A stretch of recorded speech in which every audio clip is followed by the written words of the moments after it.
Hello everyone, সবাইকে একটি নতুন সেশনে স্বাগত জানাই। তো আজকে আমাদের হবে ট্রান্সলেশন নাম্বার 9, যাকে আমরা প্র্যাকটিস সেট 2ও বলতে পারি। এর আগে একটা প্র্যাকটিস সেট করানো হয়েছে, তো আজকে আমাদের হবে প্র্যাকটিস সেট 2, ঠিক আছে। এটা specially for miscellaneous and clerkship, ঠিক আছে, এই দুটোর জন্য আমরা করছি।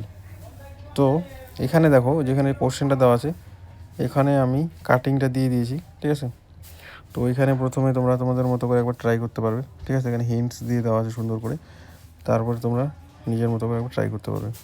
তো আমরা ডিরেক্টলি চলে আসি হচ্ছে ট্রান্সলেশনে। তো আমি একটা একটা করে লাইন নিয়েছি এবং সেটাকে সলভ কীভাবে করতে হবে সেটা দেখানোর চেষ্টা করেছি। তো প্রথমে যেটা দেওয়া আছে, কবে সেই আদিকালে মানুষ আগুন আবিষ্কার করেছিল, ঠিক আছে। কবে সেই আদিকালে, এখানে হিন্ট কী দেওয়া আছে, ফার ইন দ্য অ্যানশিয়েন্ট। তো ওটাই আমরা নিব, far in the ancient human or man invented. এখানে আবিষ্কার করেছিল, ইনভেন্টেড দেওয়া আছে, তো ইনভেন্টেড দিতে পারো বা ডিসকভার দিতে পারো। Far in the ancient human discovered or invented fire, ঠিক আছে। তো এইটা এইভাবে লিখতে পারবো। তো এটা মোটামুটি সোজা আছে, অত টাফ না। এই জন্য এখানে হিন্টের মধ্যে দেখো, এখানে কবে সে আদিকালে আর হচ্ছে আবিষ্কার করেছিল এটা দিয়ে দেওয়া ছিল, তো ওইখান থেকে আমরা লিখতে পারবো এটা, ঠিক আছে। দেন আমরা চলে আসি পরেরটাতে এখানে কি বলেছে, যে জগতের সব বিষয় সে জানতে চায়, বুঝতে চায়। তো এটাকে আমরা কীভাবে লিখতে পারি, humans are curious about the world, they want to understand, আর হচ্ছে কমা দিয়ে এক্সপ্লোর। তাহলে হচ্ছে মানুষরা কি, কিউরিয়াস মানে জানার উৎসুক যাকে বলে, অ্যাবাউট দ্য ওয়ার্ল্ড পৃথিবীর সব কিছু জানতে চায়, ঠিক আছে। মানে কিউরিয়াস তারা, তারপরে কি তারা কিউরিয়াসের সঙ্গে সঙ্গে আমরা এভাবে দিতে পারি, কিউরিয়াসটা একটু ফ্রিডম নিয়ে লেখা যায়, দে ওয়ান্ট টু আন্ডারস্ট্যান্ড মানে তারা কি বুঝতে চায়, আর একটা কি এক্সপ্লোর মানে জানতে চায়। তো এটাকে এক্সপ্লোর দিলে খুব ভালো হয়। তারপর আর কীভাবে লেখা যায়, human beings have an innate curiosity, they seem to understand the world. তো একটা গভীর কী আছে, কিউরিসিটি মানে জানার একটা মানে আগ্রহ যাকে বলে সেটা আছে, এবং তারা কি চায়, এই পুরো পৃথিবীটাকে জানতে চায়। এইভাবে লেখা যায়, ঠিক আছে। তারপরে তোমরা পরেরটা দেখে নিও নিজের মতো, ঠিক আছে। তো আমরা চলে আসি পরেরটাতে। তো আমি চেষ্টা করছি 2 থেকে 3টে অ্যাপ্রোচ করে দেওয়ার। তো এইখানে তারপর কী দেওয়া আছে, তারপর থেকে মানুষের আবিষ্কারের অন্ত নেই, সিন্স দেন মানে তারপর থেকে, the journey of human Discovery has never stopped. যে মানুষের যে আবিষ্কারের যে জার্নিটা সেটা শেষ হয়নি, মানে ceased, never ceased or stopped মানে থেমে থাকেনি আর কি। ফ্রম দ্যাট মুমেন্ট মানে সেই সময় থেকে, দেয়ার থার্স্ট মানে ক্ষুধা যাকে বলে, মানে কোনো জিনিসের ক্ষেত্রে, এটা তো জলের ক্ষেত্রে হয়, কিন্তু এখানে কিন্তু যে তাদের যে আবিষ্কারের যে একটা খিদে যাকে বলে সেটা কিন্তু কখনো থেমে থাকেনি, আনস্টপেবল, এবং সেটা চলেই যাচ্ছে এখনও। আরেকটা কীভাবে লেখা যায়, from that moment their curiosity for invention knew no bounds. দেখো, no new bounds became unstoppable, never stop. তো এইভাবে ছোটো ছোটো জিনিসগুলো তুমি যদি দাও তাহলে কিন্তু এটা অন্যদের থেকে একটু হলেও তোমার লাইনটা আলাদা হবে। তো এইটাই আমি অ্যাপ্রোচ দেওয়ার চেষ্টা করি সবসময়, ঠিক আছে। দেন চলে আসি পরেরটাতে। তারপর কি, সে আকাশের বিদ্যুৎ পৃথিবীর মাটিতে আনতে চায়, আবার চন্দ্রলোকে উড়ে যেতে চায়। তো দুটো লাইনকে আমি এখানে একসাথে লেখার চেষ্টা করেছি, মার্চ করে। They have try to master the forces of nature to bring lighting down from the sky and to leave their footprints on the moon, ঠিক আছে। তো কি সে, দেখো এখানে একটু ফ্রিডম নিয়ে লেখা যায়, দে ট্রাই টু মাস্টার। এবার বিদ্যুৎ যখন তুমি মাটিতে আনতে চাচ্ছ তখন কিন্তু নেচারের বিরুদ্ধে গিয়ে তোমাকে আনতে হবে।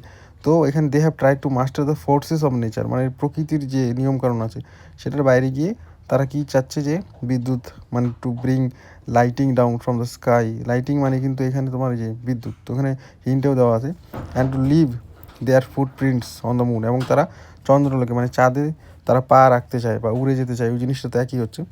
আর কীভাবে লেখা যায়, they want to control nature, ওই সেম জিনিসটা মাস্টার অর কন্ট্রোল। তারপরে কি এটা কীভাবে কেন করতে চায়, ব্রিং লাইটিং ডাউন ফ্রম, ওই সেম জিনিস, and even travel to the moon. তো ওই জিনিসটাকে লিখেছি, আর এখানে টেমিং ওয়ার্ডটা ইউজ করেছি মানে আয়ত্ত বা কন্ট্রোলে আনতে চায়, ঠিক আছে।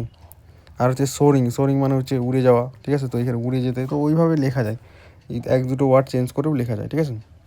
তো আশা করি এটা তোমরা বুঝতে পারলে। দেন আমরা চলে আসবো পরেরটাতে। পরে এখানে কি বলেছে, বহু যুগ ধরে মানুষ স্বর্গের কল্পনা করে এসেছে, সঙ্গে সঙ্গে পৃথিবীতে স্বর্গ বানাতেও ব্যস্ত, ঠিক আছে।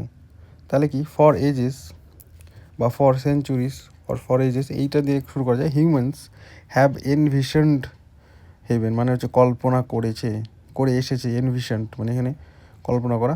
At the same time they have been trying to create a paradise on earth. এটাকে আরেকভাবে লেখা যায় যে for ages human have imagined, ঠিক আছে, বা envisioned paradise, but they have also work to build it on earth, ঠিক আছে। নিজে তারা এখানে চেষ্টা করছে। আর এটাকে একটু চেঞ্জ করে কীভাবে লেখা যায়, at the same time they have work to create their own version of heaven, ঠিক আছে।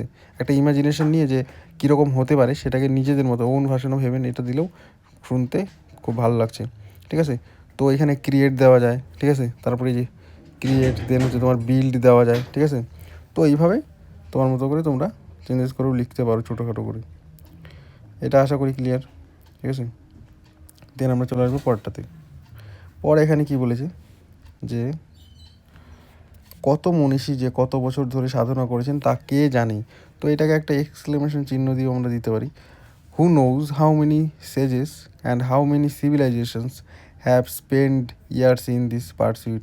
মানে এই যে আবিষ্কারের যে একটা নেশার মতো, এইটাতে কিন্তু একদিনে আবিষ্কার হয়নি। তো ওটাই বলেছে অনেক মনীষী অনেক সময় দিয়েছে, এবং সিভিলাইজেশন বিভিন্ন জাতি জনবসতি তারা কিন্তু মানে সেই সময় থেকে তারা মানে এটা খুঁজতে খুঁজতে জানতে জানতে কিন্তু তারপরে এই জিনিসগুলো হয়েছে। তো হু নোজ তো সবগুলোতে common, or who can say এইভাবে দেওয়া যায়। এখানে সিভিলাইজেশনটা আমি নিজে থেকে দিয়েছি, কারণ পরেরটাতে না সিভিলাইজেশন দিয়ে একটা মানে আছে তোমার ওয়ার্ড বেঙ্গলিতে, তো ওইটা আগে দিয়ে দিয়েছি, তো আমি বুঝিয়ে দিচ্ছি পরে ব্যাপারটা। তো who knows how many sages and how many civilizations have spend years in this pursuit, যে কত মনীষী মানে এখানে তোমার সেজেস এটা, আর হচ্ছে সিভিলাইজেশন মানে কত জনবসতি বা জাতি যে তাদের সময় দিয়েছে এইটা খোঁজার জন্য মানে আবিষ্কারের পেছনে, এটা দেওয়া যায়। Who knows how many brilliant minds, brilliant minds দেওয়া যায় মনীষীদের। আর civilization dedicated their lives to this quest, এই যে খোঁজটা আবিষ্কারের যে একটা খিদে, তো এই কোয়েস্ট মানে খোঁজা, তো এইটার জন্য কিন্তু তার অনেক টাইম দিয়েছে, সেটাকে লেখা যায়। আর একটা কী দেওয়া যায়, ওয়াইজ থিঙ্কার্স দেওয়া যায় মনীষীদের ক্ষেত্রে। অ্যান্ড সিভিলাইজেশনস ওই যে বললাম স্পেন্ড লাইফ টাইমস ফর, এই যে লাইফ টাইম, ঠিক আছে। তো ওইভাবে দেওয়া যায় যে তারা তাদের অনেকটা সময় দিয়েছে এটার পিছনে, তো ওইভাবেই কে জানি। তো ওইটাকে দিয়ে শেষে তোমার একটা এক্সক্লেমেশন চিহ্ন দিত, পার্সিং দিস নলেজ। তো এইটা মোরলেস বুঝতে পারলে আশা করি। এবার দেখো আমি যেটা বললাম একটু পরের পেজে বুঝিয়ে দিচ্ছি।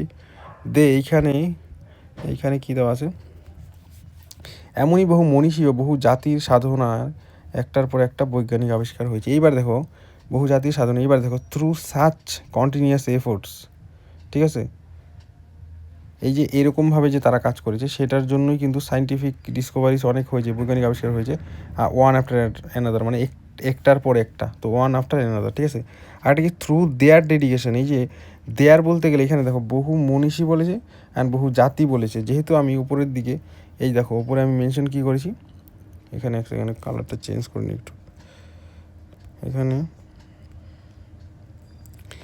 এখানে কি বলেছি আমি, এখানে কি বললাম যে সিভিলাইজেশন দিয়েছি আমি, এক সেকেন্ড, আমি এখানে কি দিয়েছি সিভিলাইজেশন দিয়েছি, এক সেকেন্ড।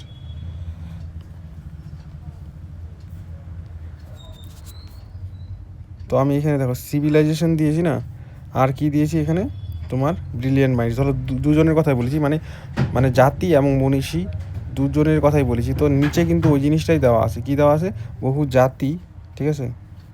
নিচে কি দেওয়া আছে, নিচে এই যে বহু জাতি, সেকেন্ড, নিচে বহু জাতি দেওয়া আছে, আর হচ্ছে এই যে বহু জাতি দেওয়া আছে আর বহু মনীষী দেওয়া আছে, ঠিক আছে। তো ওই কারণেই কিন্তু মানে আমি এখানে পরেরটাতে মেনশন করে দিলাম, ঠিক আছে। এখানে যে দেটা বলেছি না, দেটা আমি আর একটু ক্লিয়ার করে দিচ্ছি। এমন বহু মনীষী এবং বহু জাতি সাধনায়, তার মানে কি এখানে থ্রু দেয়ার ডেডিকেশন, দেয়ার বলতে গেলে আমি উপরে যেহেতু একবার বলে দিয়েছি যে কি বলে দিয়েছি যে তোমার হচ্ছে যে সিভিলাইজেশন অ্যান্ড ব্রিলিয়ান্ট মাইন্ডস, এখানে দিয়ে দেওয়া আছে না যে ব্রিলিয়ান্ট মাইন্ডস অ্যান্ড সিভিলাইজেশন, বা অন্যগুলোতেও যেগুলোতে বলেছি। তো এখানে যখনই দে বলবো তার মানে ওই দুজনের কথাই আমি এখানে মেনশন করছি, ঠিক আছে, এটা বুঝতে পারলে। তো through their dedication one scientific Discovery after another has shaped our world, ঠিক আছে। তো এইভাবে আমাদের মানে পৃথিবী বলো বা আমাদের যে মনুষ্য জাতি মানে উন্নতির দিকে আরও মানে আস্তে আস্তে গিয়েছে। One discovery led to another each unlocking new possibilities for mankind, এই যে মনুষ্য জাতির জন্য মানে এই জিনিসগুলো আরও নতুন সম্ভাব্য অনেক জিনিস তৈরি করেছে, ঠিক আছে। And through their dedication one scientific breakthrough দেওয়া যায়, one breakthrough after another has transformed human life. তো এইভাবে দেওয়া যায়, ঠিক আছে। তো তোমরা যত এটাকে দেখবে, যত পড়বে তত বেশি আরও জিনিসটা ক্লিয়ার হবে, ঠিক আছে। তারপর কী দেওয়া আছে, এমনই একটা আবিষ্কারের ফলে তোমার আমার সবার উন্নতি হয়েছে। Because of inventions like this you I and every one have seen progress. এই ইউর জন্য কিন্তু হ্যাভটা এসছে, ঠিক আছে, বুঝতে পারলে। This kinds of discoveries have played a vital role in the advancement of all of us. তো আমাদের সবার জন্য সবার উন্নতি হয়েছে, তো অল অফ আস দিয়ে দেওয়া যায়, ঠিক আছে। আর এখানে ইউ আই অ্যান্ড এভরি ওয়ানও দেওয়া যায়। Such innovations have helped in the advancement of every one including you and me. তো এটাও দেওয়া যায়, তুমি আমি। তো এটাকে ফ্রিডম নিয়ে লেখা যায় নিজের মতো, ঠিক আছে। তারপরে এটা হচ্ছে আমাদের লাস্ট লাইন। এখানে কী বলেছে, যেদিন প্রথম রেলগাড়ি তৈরি হয়েছিল সেদিন সকলের কেমন আনন্দ হয়েছিল বলতে পারো। তো প্রশ্নবোধক চিহ্ন দেওয়া আছে, তো সবগুলোতে প্রশ্নবোধক চিহ্ন দিতে হবে। তাহলে এটাকে আমরা কীভাবে লিখতে পারি, ক্যান ইউ ইমাজিন, ঠিক আছে, or can you picture the thrill, এভাবে দেওয়া যায়। বা can you imagine how people felt when the first railway engine was invented. তো ইনভেন্টেড দিতে পারো এখানে। Can you imagine how joyous, এই যেখানে জয়াস দেওয়া যায়, ঠিক আছে, থ্রিল দেওয়া যায়, ঠিক আছে। তো এইভাবে ইমাজিন দেওয়া যায়। তো এইভাবে ফেল্ট, এই যে এখানে কতগুলো ওয়ার্ড আছে, এটা তোমরা বুঝতে পারবে। When the first railway engine was invented, তো সবগুলোতে শেষের দিকে সেমই আছে, রেলওয়ে ইঞ্জিন ওয়াজ ইনভেন্টেড। তো এটা অত টাফ না, ঠিক আছে, সোজাই ছিল, ঠিক আছে। এটা হচ্ছে প্র্যাকটিস নাম্বার আমাদের 2, ঠিক আছে। আশা করি ভিডিওটা কিছুটা হলেও তোমাদের হেল্প হবে।